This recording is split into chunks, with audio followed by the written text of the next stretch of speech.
સૈયદપુરા વિસ્તારમાં ગણપતિ પંડાલમાં કાલે અસામાજિક તત્વો દ્વારા જે પથ્થરમારો કરવામાં આવ્યો હતો, સૌ લોકોને પોલીસ દ્વારા તાત્કાલિક ધરપકડ કરવામાં આવી હતી।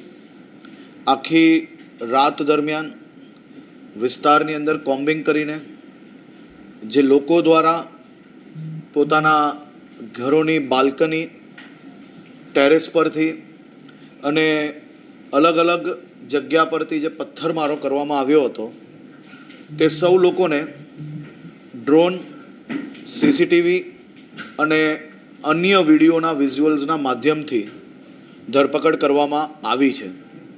ખાસ કરીને આખી રાત સુરત પોલીસની બધી જ ટીમો દ્વારા ખૂબ મહેનત કરીને આ તમામ લોકોને પકડવામાં આવ્યા છે।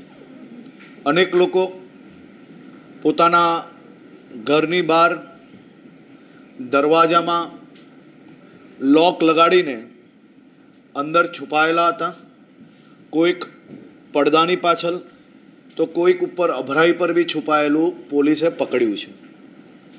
આ બધા જ કિસ્સાને જોતાં જોતાં સાથે સુરત પોલીસને ખાસ સૂચન કરવામાં આવ્યું છે અને પોલીસ દ્વારા બી આ બાબતની ખૂબ જ ગંભીરતાપૂર્વક ધ્યાન આપવામાં આવ્યું છે કે પથ્થર મારનાર એ કોઈ બી વ્યક્તિ હોય, એ માત્ર કાનૂની ગુનેગાર નથી પરંતુ સમાજનો બી ખૂબ મોટો ગુનેગાર છે।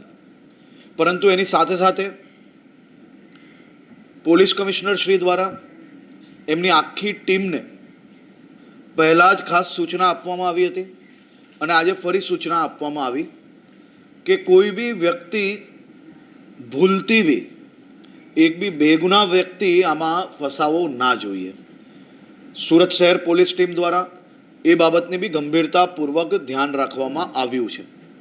આજે તમામ સમાજના લોકોને અલગ અલગ ગ્રુપોમાં જે લોકો આવ્યા છે તે સૌ લોકોને મળ્યા છીએ અને સૌ લોકોને 100% વિશ્વાસ અપાવ્યો છે કે આપણું રાજ્ય ગુજરાત રાજ્ય, આપણું ગુજરાતે અને આપણા ગુજરાતે માત્ર ગુજરાતમાં જન્મેલા બાળકને જ નહીં પરંતુ દેશના તમામ યુવાનો જેને પોતાના પરિવાર માટે સપના જોયા હોય, જેને પોતાના પરિવારને આગળ વધારવા માટે રાત દિવસ મહેનત કરવી હોય, એવા લાખો કરોડો યુવાઓને રોજગારી આપવાવાળું આપણું રાજ્ય, એમાં કોઈ બી પ્રકારની શાંતિ દોલવાની પ્રયત્ન કરનાર લોકોને સાખી ના લેવાય અને એ લોકો પર કડકમાં કડક પગલાં ભરવા એ ખૂબ જરૂરી છે અને એ જ કાર્ય સુરત પોલીસ દ્વારા કરવામાં આવે છે। ગણપતિજીની પૂજા અર્ચના કરવું એ આપણા બધાનો હક છે। આપણા સૌની જીવાદોરી, આપણા સૌનું આસ્થાનું કેન્દ્ર એ ગણપતિજીની સ્થાપના 10 દિવસ માટે થતી હોય છે, પરંતુ મહિનાઓ પહેલાંથી અલગ અલગ મંડળો ગણપતિજીના આગમન માટે તૈયારીઓ કરતા હોય છે। લોકો પરિવારજનો જોડે જ્યારે ગણપતિજીના વિસર્જન થાય ને તો આંખોમાંથી આંસુ હોતા હોય છે। એવા સૌ ગણપતિ ભક્તો જે માત્ર ગણપતિજીની જે સ્થાપના કરે છે એ માત્ર પૂજા અર્ચના માટે નથી થતી, પૂજા અર્ચના જોડે એના જીવનની સૌથી મોટી આસ્થાનું કેન્દ્ર છે અને આસ્થાના કેન્દ્ર જોડે જોડે એક વિષય પર જો ડિટેલ્ડ રિસર્ચ થાય તો એનો અંદાજો સૌ લોકોને આવશે। ગણપતિજીના પંડાલ બાંધવાવાળા કયા સમાજના લોકો હોય છે એ ક્યારેય નથી જોવામાં આવતું। આપણે ક્યારેય એ વિચારો જોડે ગુજરાતમાં નથી જીવ્યા। આપણે સૌ લોકોએ રાત દિવસ મહેનત કરી છે, કાળી મજૂરી કરી છે, ત્યારે આપણું ગુજરાત આજે દેશનું પ્રથમ રાજ્ય બન્યું છે।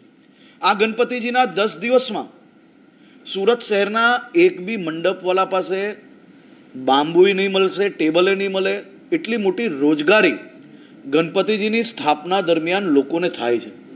માત્ર મંડપવાળા એટલું જ નહીં, બેન્ડ બાજાવાળા હોય, ઢોલ નગારાવાળા હોય, ડીજેવાળા હોય કે પછી પૂજા અર્ચના કરનાર પૂજારીજી હોય કે પછી કેટરિંગનો નાનો મોટો વેપાર કરતા લોકો હોય કે લારી કે પછી રેસ્ટોરન્ટ ચલાવતા હોય, આ તમામ લોકોના વેપારમાં ખૂબ જ મોટી આ સમય દરમિયાન બઢોતરી થતી હોય છે.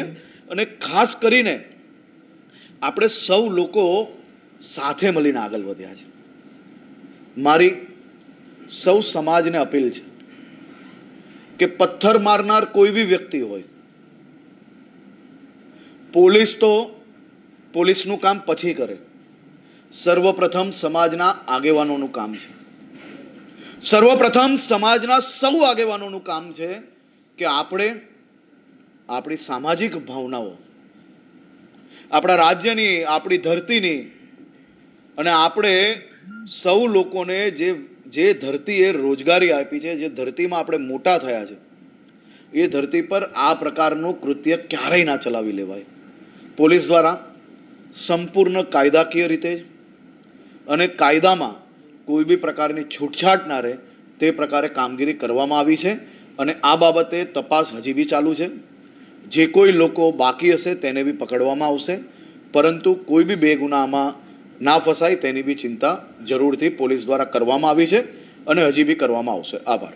સાંજ સમાચાર ફેસબુક પેજને લાઇક કરો, વિડીયો શેર કરો અને વધુ વિગતવાર સમાચાર માટે sanssamachar.net વિઝિટ કરો.